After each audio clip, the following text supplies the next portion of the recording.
Bonjour Michel Collomb. Bonjour.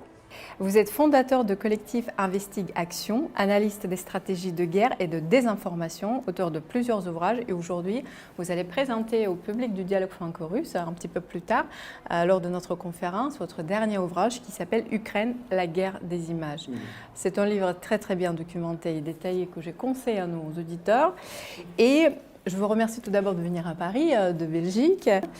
Et je voudrais citer Jacques Beau, que vous connaissez bien, puisque pour moi, dans son dernier livre, il a mis la différence entre les deux notions propagande et désinformation. Et pour moi, c'est très important. Je vais citer parce que je pense que pour la compréhension de ce livre également, c'est très important. Les informations diffusées par les médias russes comme RT ou Sputnik se concentrent sur les éléments qui jouent en défaveur de l'Ukraine. Mais on peut constater que les informations données sont très souvent justes, à la différence de l'information officielle ukrainienne qui est très souvent fausse.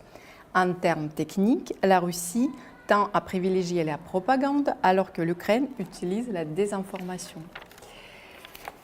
Vous dites qu'être critique envers les politiques et les médias occidentaux ne signifie pas approuver le discours russe. Si on décortique votre livre, si on le lit, vous nous faites penser que cette guerre était inévitable. Pourriez-vous nous en dire un petit peu plus, avec toutes les images à l'appui que vous présentez dans cet ouvrage? La distinction de Jacques Beau est tout à fait pertinente. On doit vraiment, je pense, faire un examen précis des informations qu'on reçoit. Moi, je m'occupe de celle de la région où je vis. Je ne parle pas le russe, ce n'est pas mon problème. Mon problème, c'est qu'est-ce qui influence les Belges, les Français, les Européens occidentaux? Qu'est-ce qui fait qu'ils approuvent cette guerre, qu'ils approuvent le fait que les États-Unis et l'Europe envoient des armes et prolongent la guerre et refusent de négocier? Qu'est-ce qui fait qu'ils ne sont pas au courant de ce qui s'est passé avant et de pourquoi il y a cette guerre? Parce que, comme tous les gens honnêtes et sensés, je suis vraiment profondément contre la guerre, je regrette ça énormément, c'est énormément de souffrance de tous les côtés, beaucoup de victimes innocentes, et donc ma préoccupation c'est est-ce que cette guerre pouvait être évitée? Oui. Est-ce qu'elle pouvait être arrêtée très rapidement? Oui. Zelensky et Poutine sont arrivés à un accord, même déjà le 5 mars, ça s'est renouvelé. Il y a toute une série de témoins occidentaux, j'insiste, qui ont dit oui, un accord est possible, et Washington et Londres ont refusé. Zelensky a même dit à un moment donné, du côté du 9 avril, à un journal officiel ukrainien, que c'était Boris Johnson qui lui avait empêché de négocier et de conclure la paix. Donc, mon travail, qui a commencé il y a une trentaine d'années avec la première guerre des États-Unis contre l'Irak, puis il y a eu la longue guerre contre la Yougoslavie, qui était déjà une répétition et une préparation de ce qui se passe maintenant. Je rappelle par exemple que l'ambassade chinoise a été bombardée par erreur, bien entendu. Les États-Unis ont dit qu'ils ne savaient pas où se trouvait l'ambassade qui avait déménagé, donc vraiment on prenait les gens pour des imbéciles. Et puis avec la Libye, la Syrie, des guerres qui ne sont pas déclarées mais bien réelles, comme le Venezuela et une série d'autres pays. Donc on a un très gros problème, c'est que les forces économiques et politiques qui dominent le monde, les États-Unis et leurs alliés tout proches, n'acceptent pas la nouvelle situation qui est en train de se créer, c'est-à-dire que le rapport de force mondiale a changé. Beaucoup de nations ne supportent plus le colonialisme, le néocolonialisme, les ingérences et la politique du plus fort, et réclament une autre forme de vie internationale. Et c'est ça que les États-Unis, avec cette guerre qu'ils ont provoquée, essayent d'empêcher. Donc moi, ma tristesse, c'est de voir que ces faits ne sont tout simplement pas connus des Français, des Belges, des Suisses, etc. Et pire, qu'on a réussi à leur faire croire à toute une série de faits qui sont soit faux, soit déformés. Donc ça, pour moi, ce travail s'insère dans ce que j'appelle la bataille de l'information, c'est-à-dire que dans la région où je vis, je pense qu'on ne peut pas laisser nos élites occidentales nous informer. On doit aller chercher nous-mêmes les informations, confronter les points de vue, vérifier, interroger et faire circuler l'information. Donc, beaucoup de travail. Ben justement, c'est ma question suivante. Vous dites très justement, il n'y a pas de guerre propre. Vous vous souvenez, au début du conflit, des images terribles des barbaries russes circulaient partout. D'un côté, de l'autre côté, des déchirements des civils en Ukraine. Vous prouvez dans votre livre que certaines images et photos ont été créées exprès pour encourager et créer, comme vous dites, storytelling ukrainien, pro-ukrainien et anti-russe. Mais justement, vous dites par rapport à comment peut-on distinguer le faux du vrai avec nos propres moyens, et un téléspectateur moyen, quand il rentre chez lui le soir fatigué, il n'a pas envie de chercher, il va allumer la télé, il va recevoir ce qu'on les autres finalement souhaitent qu'ils comprennent. C'est ça tout le problème. C'est pour ça que je pense qu'il faut rendre les gens conscients que toute guerre menée par les États-Unis, la France et des pays comme ça est précédée et accompagnée de ce que j'appelle des médias mensonges, de la désinformation, pour vendre la guerre.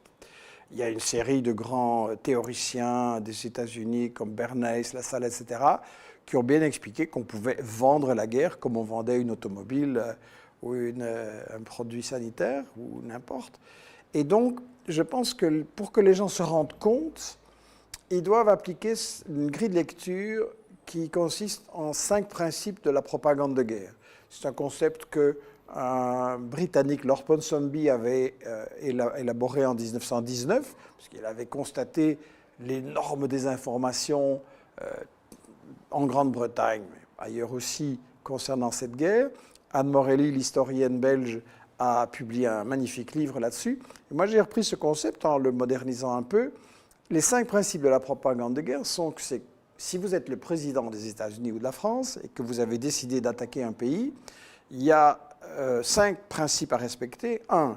Cacher les intérêts économiques, faire croire que c'est pour la démocratie, contre le terrorisme, pour libérer les femmes, enfin toutes sortes de belles choses. Voilà. 2.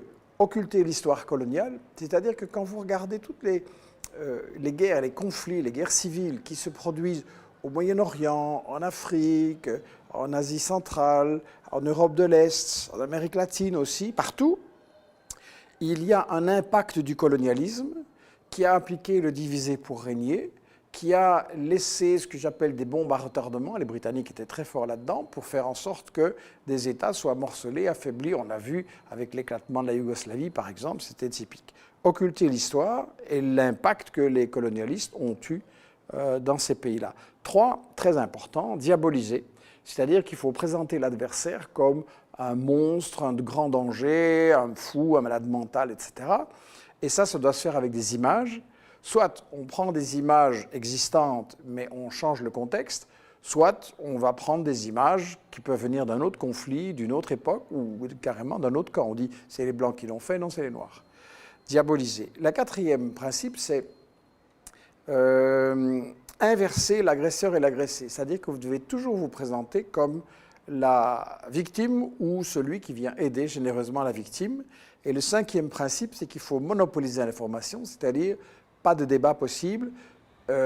En fait, les médias en Occident présentent comme s'il n'y avait qu'un point de vue sur ce conflit. Or, quand vous avez une guerre, vous avez toujours au moins 2 avis, aussi pas 3. Et donc, je tiens que la seule façon pour les gens d'y voir clair, c'est d'écouter l'ensemble des avis, de chercher les faits derrière les couvertures médiatiques et d'essayer de se faire son opinion.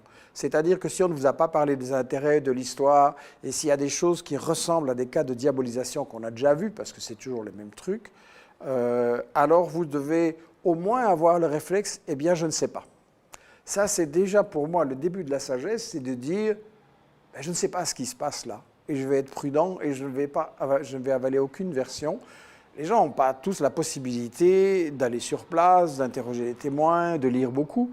Donc, je crois que ça devrait être en fait dans les écoles, ça devrait être l'éducation aux médias, apprendre à décoder les images. Ce n'est pas parce qu'on a vu quelque chose à l'écran que c'est vrai, ou surtout que le commentaire qu'on nous fait est vrai. Ça, pour moi, c'est très très important parce que depuis que le père Bush, en 1990, a déclaré, voilà, c'est la dernière guerre et puis c'est le nouvel ordre mondial de paix. Il n'y a jamais eu autant de guerres, il n'y a jamais eu autant de pays attaqués.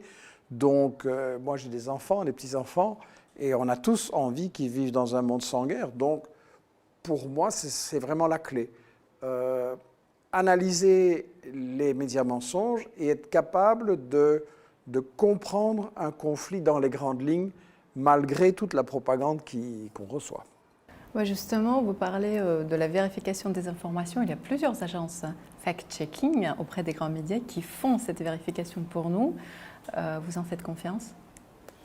Le problème, c'est que le fact-checking, c'est une très belle idée. Et quand ça a commencé, c'était très bien. Mais les États-Unis et les Britanniques, qui ne sont pas stupides, ont bien dit, bon, on ne nous croit plus tellement, mensonge sur le Vietnam, mensonge sur l'Irak, on ne nous croit plus tellement, donc on va se déguiser en fact-checker. Et quand vous regardez des gens comme Bellingcat ou d'autres, et les fact-checking en France aussi, que nous avons beaucoup étudiés, d'abord, il y a plein d'argent, il y a de l'argent, oui, et des gens des services secrets, donc ils sont partie prenante, et ensuite ils passent leur temps à essayer de décrédibiliser ceux qui font de la critique des médias. Ils passent leur temps en fait à sauver la version officielle de Washington et de Londres. Donc le fact-checking, c'est une belle idée, mais tout dépend qui le fait et dans quel but. L'un des champs de bataille est la fabrication de l'ennemi. Et vous citez plusieurs entreprises américaines spécialisées en relations publiques qui travaillent justement pour orchestrer toute une histoire. Il y a des exemples que vous citez. Et quand ce sont des pros qui travaillent, il est très très difficile, justement, que je me répète, mais il est très difficile vraiment de distinguer le faux du vrai, et surtout quand ils vous disent que celui est méchant avec des images et l'autre est gentil. Il n'y a pas d'autre couleur. C'est ça aussi également qui pose un problème. Et ce stratagème ne peut que marcher. Depuis quand vous observez la mise en œuvre de ce stratagème, et est-ce qu'il y a quand même des moyens pour s'en sortir un peu ou pas du tout? Il faut savoir que dans toutes les guerres, il y a ce qu'on appelle des public relations, c'est-à-dire des firmes aux États-Unis qui sont spécialisées dans la façon de vendre un régime comme Israël, par exemple, ou comme une dictature africaine ou arabe, ou la politique des États-Unis. Et dans le cas de l'Ukraine, on a beaucoup d'indications comme quoi il y avait environ 150 agents de communication occidentaux qui étaient là pour encadrer la communication de Kiev. Avec, il faut le dire, des choses assez professionnelles, assez réussies. Donc, la façon, je crois, dont on peut échapper à ça, c'est justement de confronter les différentes versions, de faire des vérifications sur des points précis. Une chose que je trouve que les citoyens devraient faire, c'est interroger leurs journalistes en disant « Quelles sont vos sources? Avez-vous vérifié ? Et est-ce que vous êtes au courant qu'il y a une autre version et pourquoi vous n'en parlez pas ?» Et donc, je crois que... En fait, je pense que les citoyens devraient adopter une attitude beaucoup plus active vis-à-vis de l'information. C'est vrai ce que vous avez dit, on travaille, les conditions de travail en Occident sont de plus en plus stressantes et fatigantes, la journée est longue. On a trouvé le moyen de faire travailler les gens encore chez eux à domicile et même le week-end grâce au téléphone, aux ordinateurs, etc. Donc ça n'arrête pas. Donc il est logique qu'on soit fatigué, qu'on ait envie de se détendre. Le problème, c'est que toute cette information, elle se retourne contre nous aussi. Les armements que les États-Unis et l'Europe sont en train de payer, ces armements coûtent très cher. Et vous avez eu en France des manifestations très longues, très fermes, contre l'allongement du travail, la baisse des retraites. Il y a des gens qui sont obligés de vivre, après avoir travaillé toute leur carrière, avec trop peu d'argent pour vivre correctement. Or, l'argent dont ils ont besoin, l'argent des hôpitaux aussi, qui connaissent beaucoup de problèmes en France, l'argent des écoles, aux États-Unis c'est une catastrophe, l'enseignement, les infrastructures, etc. C'est de l'argent qui va dans les armements. Donc personnellement, prolongement de cette idée que la guerre est vraiment quelque chose qui, comme le dit la charte de l'ONU, doit être banni des relations internationales, je pense que les gens doivent se rendre compte que eux payent les armements, ils payent les conséquences de la guerre et que donc l'information, ils ont vraiment intérêt à la vérifier parce qu'elle a un impact sur leur vie quotidienne. Quand c'était la guerre en Irak ou en Afghanistan, on a souvent entendu cette idée, oui c'est loin, on ne comprend pas très bien, on ne va pas s'en mêler parce qu'on ne comprend pas. C'est justement, je crois aussi, un impact des médias que nous avons ici en Occident, c'est-à-dire laisser le spectateur dans l'idée « c'est trop compliqué, je n'ai pas le temps, je ne vais pas m'y mêler, je m'occupe de mes problèmes à moi ». Or, je pense vraiment que la guerre, c'est notre problème à nous aussi, parce que d'abord, il y a énormément de victimes, comme je l'ai dit. Donc, ensuite, ce que l'Occident a fait avec l'Ukraine a provoqué une émigration massive, déjà avant la guerre, due à la pauvreté, va provoquer une émigration encore plus forte. Et on est déjà en train de nous dire qu'on va faire venir beaucoup d'Ukrainiens travailler en France et en Belgique pour moins cher que les Français et les Belges, et ils pourront accepter des conditions de travail dangereuses, trop longues, etc. Donc, vous voyez, la guerre produit une émigration massive, des réfugiés, et ça n'est bon pour personne. Ça n'est pas bon pour ces gens qui doivent quitter leur patrie, et ça n'est pas bon pour les gens d'ici qui voient arriver des concurrents sur le marché du travail et dont leur vie va se dégrader. Donc voilà, je crois que c'est une raison importante pour que l'information soit vraiment vérifiée, testée. On ne peut pas avaler une information comme on avale un aliment. Pour revenir aux armements, il faut quand même noter que la menace nucléaire est assez présente depuis certains temps. Vous également l'indiquez dans votre livre. Vous rappelez qu'il y a 200 têtes nucléaires des États-Unis dans les pays d'Europe. Pour ceux qui, moi, par exemple, je ne le savais pas, pour moi c'était de nouvelles informations. Et je précise aujourd'hui que c'est le seul pays au monde pour le moment, heureusement, qui a utilisé les armes nucléaires. Pourriez-vous en parler un petit peu plus sur cette doctrine préventive des États-Unis? Est-ce que c'est une vraie menace aujourd'hui, en 2023, pour nous? Le grand analyste des médias des États-Unis, Noam Chomsky, dont nous avons publié le livre qu'il a écrit avec Edward Herman, Fabriquer un consentement sur la manipulation de l'info, insiste beaucoup sur le fait qu'on a effectivement un très grand péril nucléaire pour l'humanité. Et les États-Unis ont un nombre énorme d'armes nucléaires. Ils se sont retirés de traités qui avaient été passés avec la Russie pour baisser le niveau des armements. Ils ont fait des déclarations comme quoi ils ne s'engageaient pas à ne jamais tirer les premiers, parce qu'il y a un principe dans la dissuasion nucléaire, c'est que vous avez l'arme pour que l'autre ne l'emploie pas. Donc vous dites, on ne va pas l'employer les premiers, c'est seulement si on nous attaque. Mais les États-Unis disent le contraire, par la bouche du général Wolters, qui est le top niveau de l'armée des États-Unis. Il a dit au Sénat, vous savez, moi je suis un fervent partisan de l'utilisation de l'arme nucléaire en premier. Donc c'est extrêmement dangereux parce qu'on voit que sur le terrain militaire, les États-Unis n'arrivent pas à gagner des guerres conventionnelles. Même en Afghanistan, ils ont perdu, même en Irak, ils ont perdu, pour toute une série de raisons qui ont été dites aussi par des généraux à la retraite aux États-Unis, et n'arrivent pas à gagner des guerres. Donc on a le risque que, se sentant faibles et ne voulant pas accepter l'idée, voilà, nous ne sommes plus les numéros 1, nous sommes une puissance parmi d'autres et nous allons accepter la coexistence pacifique, il y a le danger que ça aboutisse effectivement sur un acte de folie nucléaire. Donc je crois que l'humanité ensemble devrait, en fait, selon moi, lutter pour la suppression totale des armes nucléaires, en commençant par ceux qui en ont le plus.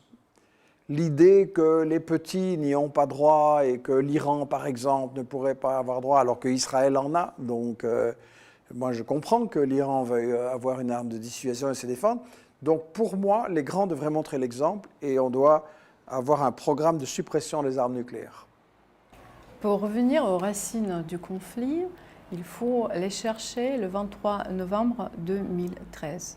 Est-ce que cette révolte Maïdan, qui était quand même médiatisé un petit peu partout, notamment en France, était une vraie révolution spontanée. Oui et non. Il est vrai que le président en place était, comme les autres oligarques et les prédécesseurs en Ukraine, corrompu et qui touchait des commissions sur beaucoup de choses, donc ce n'était pas un modèle. Donc au départ, les gens, ils ont le droit de manifester et ils avaient raison.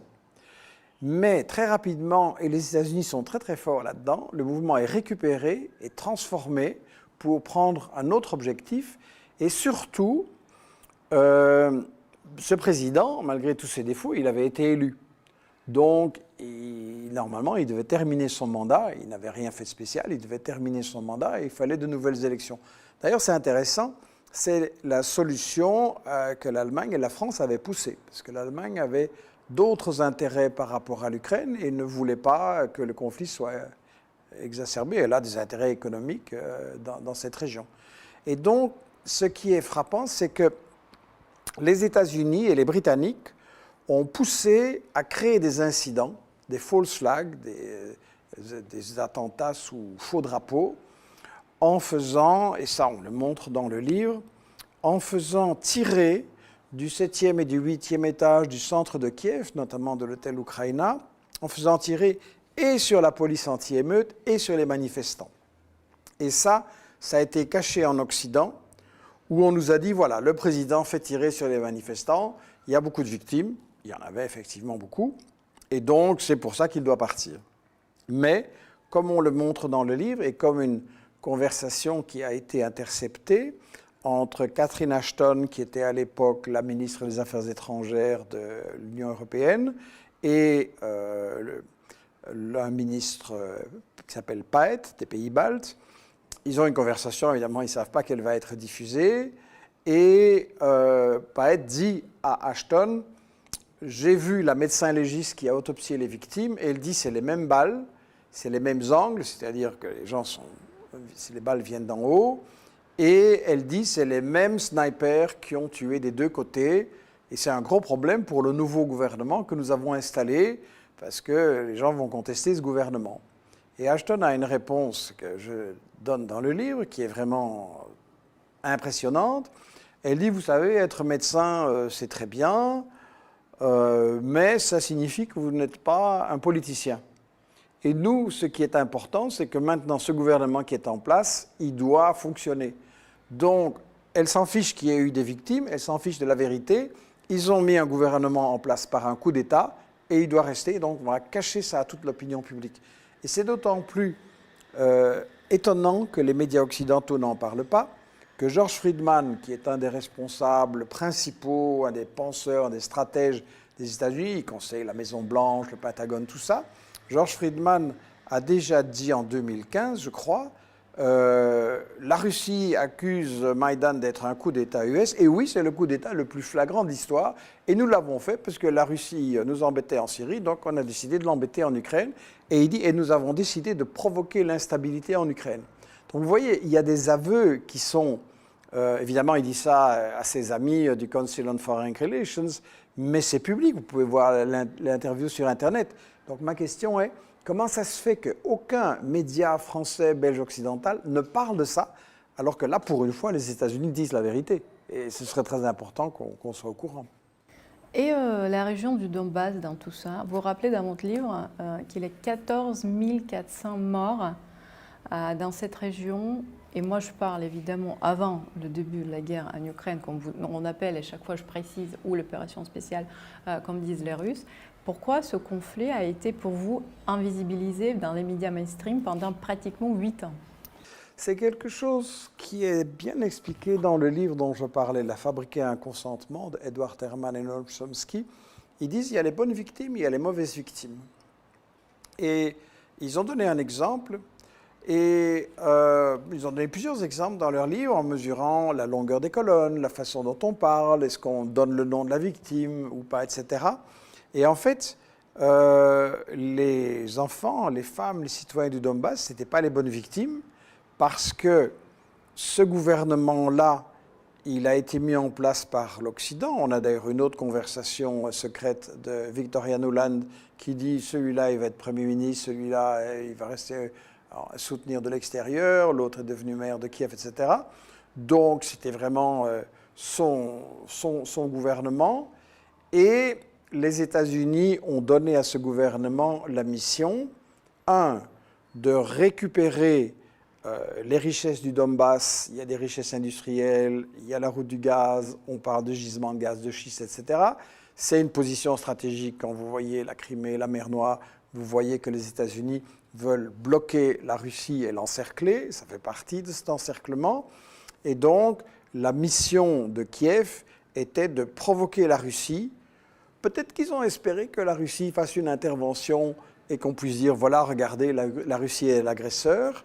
Et en fait, ce qui est frappant dans les médias occidentaux, c'est que toutes ces victimes sont invisibilisées. Je montre dans le livre un exemple d'un journal qui s'appelle Métro, qui est distribué dans tous les métros en France et en Belgique. Et ils ont sur leur site, le premier jour de la guerre, publié la photo d'un papa qui dit adieu à sa fille.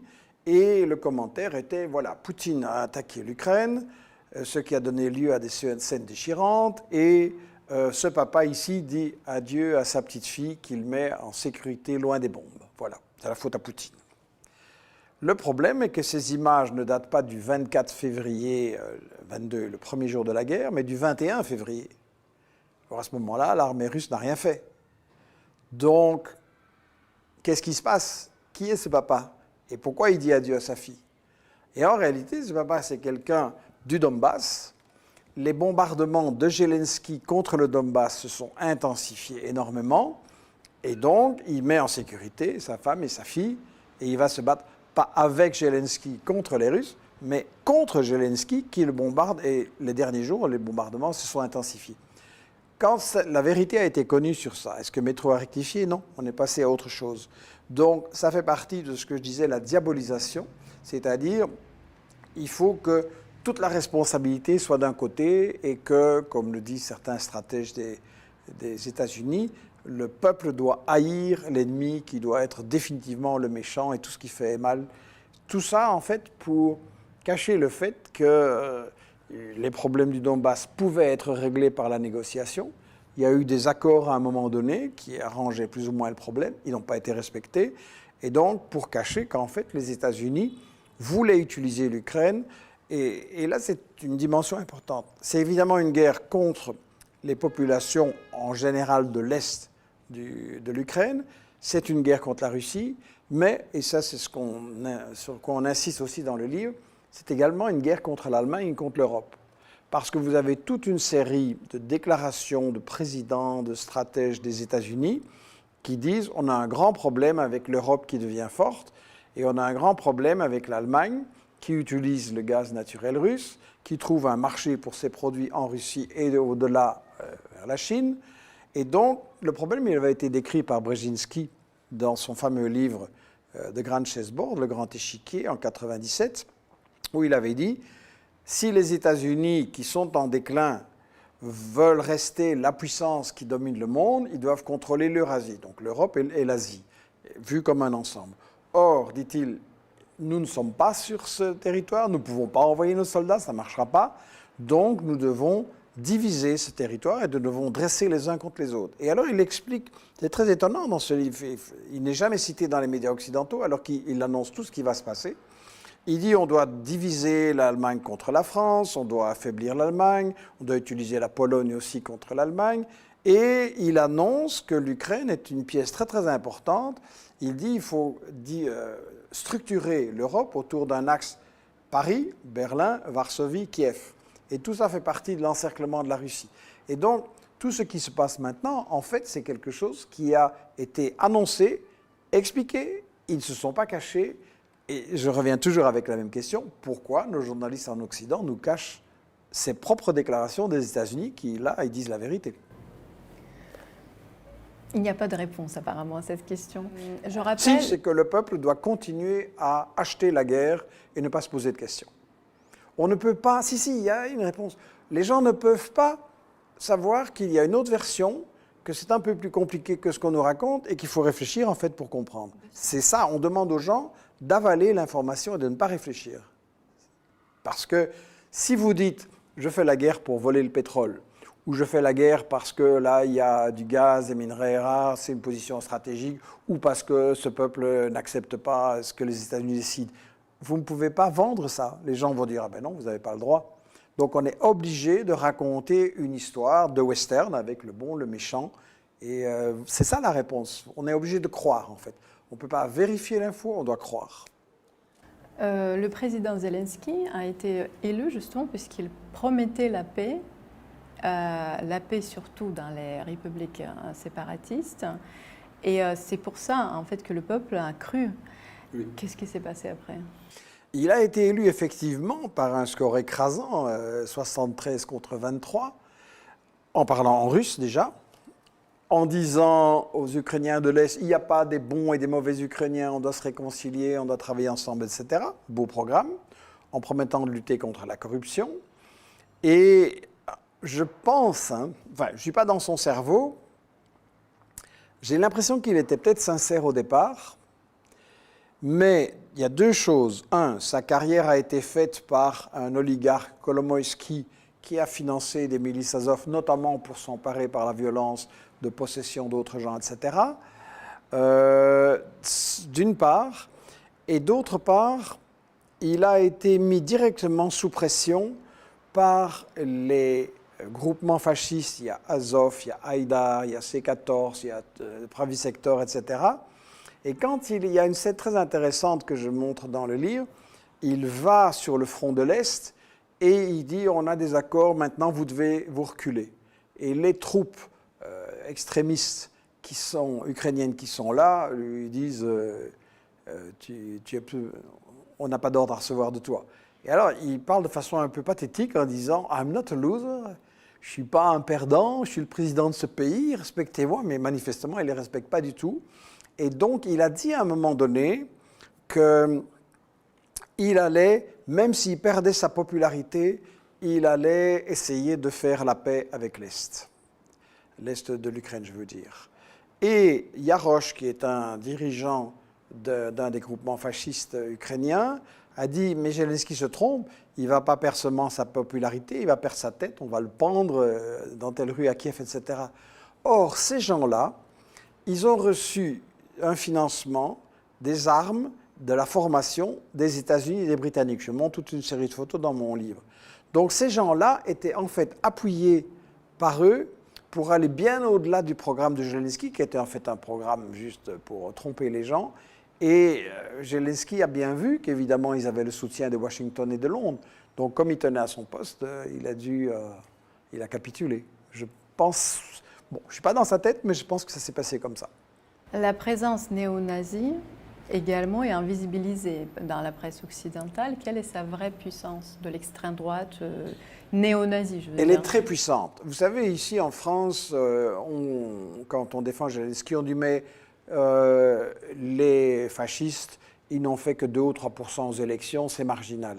C'est vrai, ils ne faisaient pas beaucoup aux élections. Ça veut dire que les Ukrainiens, même à l'Ouest, ils n'avaient pas envie des fascistes au départ et ils n'avaient pas du tout envie de ça. Mais leur influence ne tenait pas à leur chiffre électoral, leur influence tenait à leur présence dans l'armée, dans la garde nationale, dans les ministères. Et à un moment donné, quand c'est devenu un peu trop gênant qu'il y ait des bandéristes, des nazis qui soient affichés comme ça, qui manifestent avec des uniformes, des symboles qui sont ceux des nazis, on a dit, OK, on va les intégrer dans l'armée, dans les institutions, comme ça ils vont se dissoudre. C'était pire. En réalité, ils ont pris le pouvoir dans toute une série d'organes décisifs et ils ont joué un rôle de chantage. Il ne faut pas oublier qu'ils ont aussi carrément assassiné une série de responsables politiques ukrainiens. Donc, c'est quelque chose de frappant, ça, sur lequel les gens doivent réfléchir. Les États-Unis, ils nous parlent de la démocratie et des droits de l'homme. En Libye, ils se sont alliés avec Al-Qaïda pour assassiner Kadhafi et plonger le pays dans le chaos. En Syrie, ils ont soutenu Daesh. Il y a toute une série de déclarations aux responsables US. Ici, ils s'associent à des nazis antisémites. En Yougoslavie aussi, ils ont fait le même coup. Donc c'est quand même étonnant que les États-Unis, qui n'arrêtent pas de nous dire on est là pour défendre la démocratie et les droits de l'homme dans le monde, en réalité, dans toutes les régions du monde, ils s'associent à des fascistes, à des racistes, à des extrémistes, etc. Ça montre quelque chose aussi, à mon avis, sur le vrai régime des États-Unis. Plusieurs personnes d'entre nous, nous sommes pratiquement tous, hélas, nous sommes présents sur les réseaux sociaux. Il y a un chapitre très intéressant dans votre livre qui s'appelle « Le temps dirige Facebook ». Pourriez-vous détailler un petit peu plus le partenariat entre donc, Facebook et l'Atlantic Council, qui d'ailleurs est connu? Ça se passe avec l'Atlantic Council, qui est un think tank, un bureau d'études très très influent, qui est vraiment les penseurs de l'OTAN.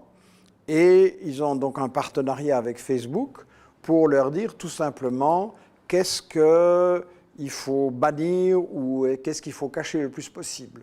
Ça concerne aussi Google, qui possède également YouTube. Et donc, si vous faites certaines recherches, même en cherchant avec précision un site comme le nôtre ou le Grand Soir, etc., et que vous faites certains mots pour rechercher un peu une vision critique, vous allez devoir chercher dans la page 20, 30, 40, où personne ne va jamais. Et donc, il y a une manipulation. C'est soi-disant des algorithmes, mais en réalité, il y a une manipulation. Et ça, ce n'est pas nouveau, mais ça s'est intensifié. Donc, toutes les voix critiques sont cachées. Donc, on a un vrai problème. On ne peut pas faire confiance à Google, Facebook, YouTube. D'ailleurs, dans un livre que nous avons publié en 2011, Ahmed Bensada, un chercheur algérien, avait analysé la complicité de tous les GAFAM et de Twitter, etc., avec la CIA et le département d'État, qui cherchaient en fait à briser les révoltes populaires contre les dictateurs arabes et à placer des gens à eux, ce qui a réussi. Donc, le problème que nous avons, c'est que nous devons vraiment chercher à atteindre le public directement. C'est ce qu'on essaie de faire avec Investigation. On a une newsletter, on a des pages sur les réseaux, mais on appelle les gens aussi à nous lire, à nous regarder directement, sans passer par là, et surtout à en parler autour d'eux. Parce qu'évidemment, comme nous sommes censurés à la télévision, à la radio, dans les médias, il y a tout un public qu'on perd, et ce public-là, on doit vraiment essayer de le toucher. Et donc, nous demandons maintenant aux gens qui nous suivent, pas seulement de nous suivre et de nous dire c'est bien, bravo, mais de faire aussi un peu du travail de justement apporter ces informations et les discuter avec les gens autour d'eux. Ça peut se faire à l'école, au travail, dans la famille, ça peut être dangereux. Partout. Pardon? Ça peut être très dangereux. C'est vrai qu'on a des problèmes, on risque de perdre son emploi et d'avoir beaucoup de problèmes, c'est vrai. Mais on est en train d'entrer dans un système assez totalitaire de l'information, qui a été bien décrit par des romanciers dans les années 30 et 40. Et donc, il faut savoir ce qu'on veut. Si on veut une info libre, il va falloir se battre pour l'avoir. En 2023, le montant total des aides de l'État à la presse française atteindra 197 millions d'euros, ce que vous dites d'ailleurs dans votre livre, c'est 10% de plus qu'en 2022. Peut-on encore maîtriser l'information quand elle est subventionnée finalement? Alors c'est vrai qu'il y a une intégration de l'information dans nos sociétés très très forte. Déjà, les médias français, que ce soit les quotidiens, les radios, les télés, sont possédés par des milliardaires. Donc, ils bloquent les informations qu'ils n'aiment pas. Et comme ils sont très très souvent liés au complexe militaro-industriel et à des politiques expansionnistes en Afrique, évidemment, au Moyen-Orient et en Ukraine, comme ils ont des intérêts, c'est un gros problème. Donc, il y a d'une part une information où il y a beaucoup d'argent et où il y a une complicité avec les facteurs de guerre. Et d'autre part, la seule solution pour moi, c'est de créer une information populaire, c'est-à-dire que les gens deviennent eux-mêmes des producteurs d'informations et des diffuseurs d'informations. Ça peut se faire par les réseaux sociaux, tant qu'ils ne sont pas bloqués, mais ça doit se faire aussi par le contact direct. Je pense qu'on a perdu quelque chose dans la vie sociale en France, en Belgique. Les gens, avant, ils allaient plus souvent au café. Je ne dis pas que c'était bon pour la santé, mais d'un autre côté, il y avait plus d'échanges, plus de vie sociale. Et maintenant, c'est le boulot, l'auto, la télé, à la maison. Et on est finalement très enfermé, même sur les réseaux sociaux. On est avec des gens proches, mais on ne discute pas vraiment. Et je crois que ça, ce serait vraiment nécessaire de rétablir le débat, les échanges. L'humanité, c'est quand même ça aussi. On est des êtres sociaux, on est des êtres collectifs. Si nous avons su triompher de tous les dangers dans la préhistoire et tout ça, c'est parce qu'on a coopéré, parce qu'on a échangé, débattu, etc. Donc je crois que dans la société, comme elle devrait se transformer, on aurait besoin de plus de ça. Merci beaucoup Michel Collomb. J'invite tous nos auditeurs à lire ce livre « Ukraine, la guerre des images ». Je me joins à vous, effectivement, chers auditeurs, quand vous allez la prochaine fois prendre votre café, n'oubliez pas de parler du livre de Michel Collomb, mais également de notre association Dialogue franco-russe, parce que nous croyons en relations civiles entre la France, la Russie et la Belgique. Il y a beaucoup d'auditeurs en belge. Je vous remercie. Au Canada aussi, il ne faut pas que j'oublie tout le monde. Et on va créer, on va continuer le dialogue et nos liens sociaux. Merci beaucoup, Michel. Spasibo.